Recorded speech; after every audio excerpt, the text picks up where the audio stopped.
My name is Florian Schneider. I'm the director of the Asia Center. My own research focuses mostly on the Chinese-speaking world, where I study politics, political communication, and in particular digital media.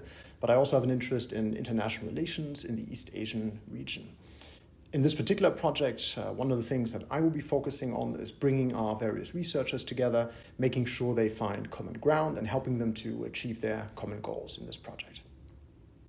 Our project will look at the Belt and Road Initiative, a large-scale economic and political development project series that the Chinese government has rolled out. And we are going to give it a reality check and try to contextualize it in various different places. The earlier scholarship on the Belt and Road was full of hyperbole, understandably also, considering the novelty. And we are now at a stage where some of that hyperbole has made way for sober, more somber evaluations, both positive and negative. And we are going to locate our research in these debates. And by looking at precisely what actors and institutions do on the ground in specific contexts, we are going to contribute to this understanding of what the BRI means in international and global contexts.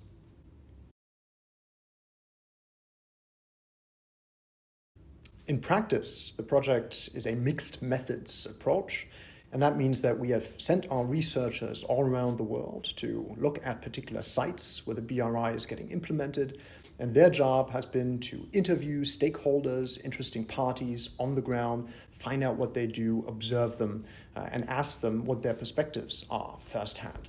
And they are contextualizing all of this together with policy documents, so primary document research, and also news discourses and debates that are happening in those localities at this particular moment in time.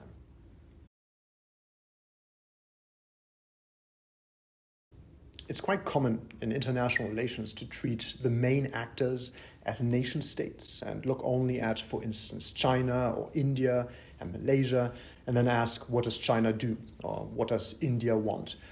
And there's a downside to doing that because we overlook that actually these nation states are also complex sets and networks of actors across departments, across states, organizations, state-owned enterprises, for instance, but also private actors, transnational actors.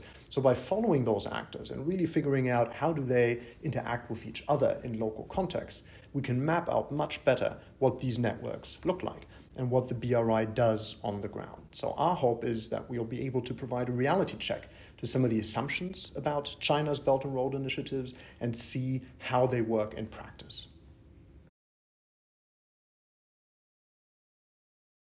Our projects will have two separate levels of analysis. So there's a whole set of projects that will deal with larger transnational or even global issues. For instance, knowledge exchange. How does the BRI fit into Chinese expectations for soft power?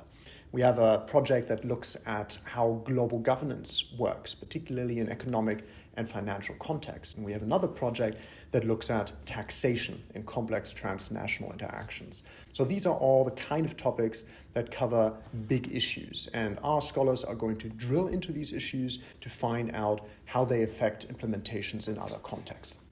And then we have a second layer of research which looks at specific case studies, particular countries, to show us how these various countries are actually quite different in their responses and how actors there are diverse in how they deal with the Belt and Road Initiative. So Thailand is by no means the same as Indonesia or Malaysia as these different actors respond.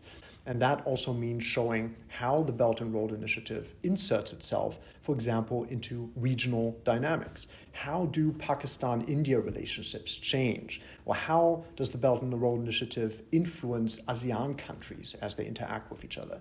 So these are all the kind of local, detailed-oriented questions that those researchers are asking. So bringing these two things together, we are able to show that there really isn't a one-size-fits-all answer to this big and complicated project that is the BRI.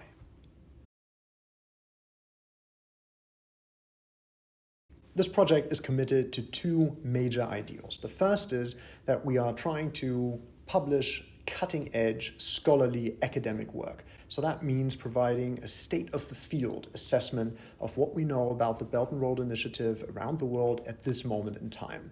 But it's not just a scholarly publication, and that's our second commitment, is to communicate these results in an easy, accessible fashion to a broader audience. And that means that we're going to have a publication in which we'll have punchy, short contributions that all come together around these central themes that we've identified and which will be available online, open access, in a timely fashion for anyone to access.